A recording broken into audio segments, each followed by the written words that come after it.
Okay, hey folks. So I've noticed a few of you have already posted your introduction videos, and it's been really exciting to see those and to get to know you guys, and everybody has their own style so far, and so that's really cool. I want you guys to view each other's, ask each other questions, but I also want you to think critically about because we're doing this public speaking for the online context.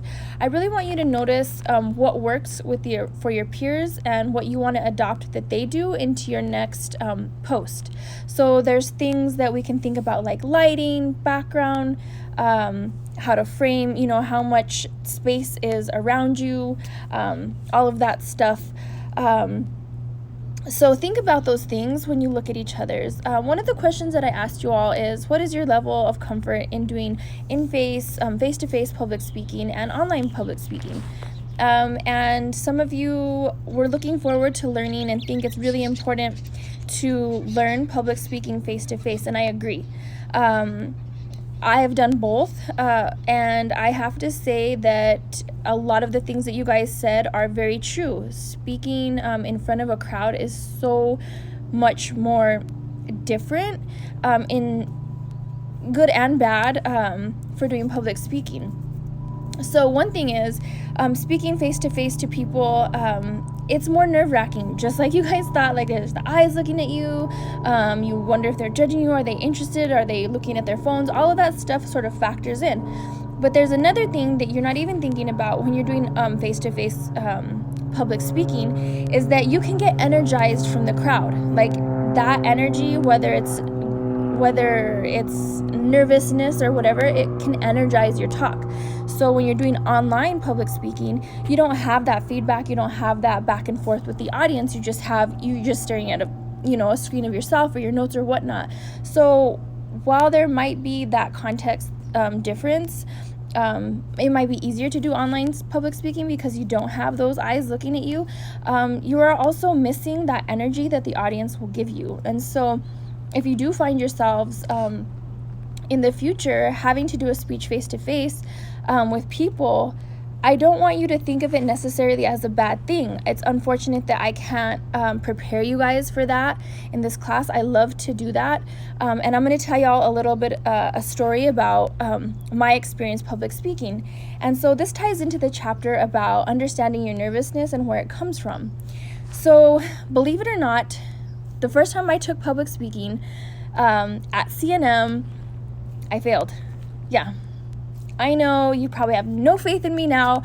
Our teacher failed public speaking the first time she took it, but it's actually a really cool story because I was so nervous that I couldn't even get up to give my first speech. And that's really unfortunate, and I didn't pass the class because I couldn't stand up to give a speech. And now my job relies on me doing public speaking almost on a daily basis, and even in research I have to do it. But the moral of the story is that no matter how comfortable or uncomfortable you are doing public speaking at whatever level you're coming in, it is a skill.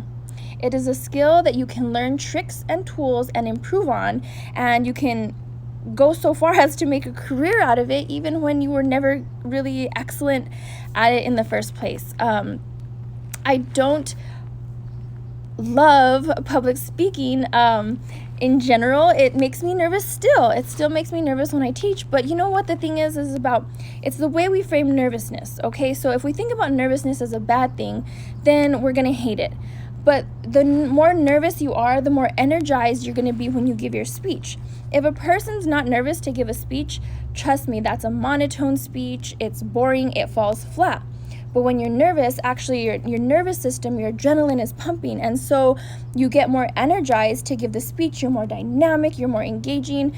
And I think the way you think about nervousness, we need to reframe that a little bit and think of it as being more energized and more engaging. Your adrenaline is going to help you think faster. It's going to help you use your arms and your hands and your body more when you talk. And so I think reframing the idea of nervousness into something more positive is going to be an important part about growth as far as public speaking is concerned. But yeah, so that's my little story that I wanted to share with you guys. And whatever level you are at, as far as comfort in public speaking, you can always improve. It is a definite skill.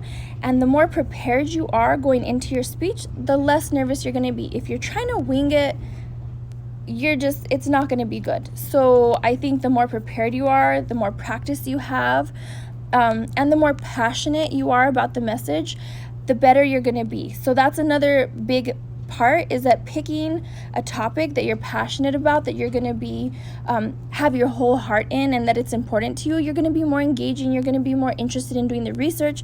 So I think it's not recommended to pick a topic that's easy.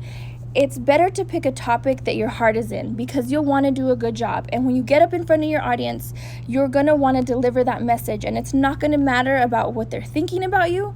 The only thing that's going to matter is getting that message to your audience. And so picking a good topic, reframing what nervousness is, and knowing that public speaking is a skill that you can improve upon no matter what your level is. And also acknowledging that while online public speaking might be a little bit easier, you can reach a larger audience that way also, and that's cool. But face-to-face public speaking, while it might be a little bit more threatening, it's really fun because you get to engage with your audience. But yeah, so that's the mini lecture for this week. That's about understanding your nervousness and improving your skills. And I look forward to seeing the rest of the video posts. And again, look at each other's posts, ask each other questions, respond to those questions. Let's just keep this class more engaging as the week goes on. All right, have a good rest of your week.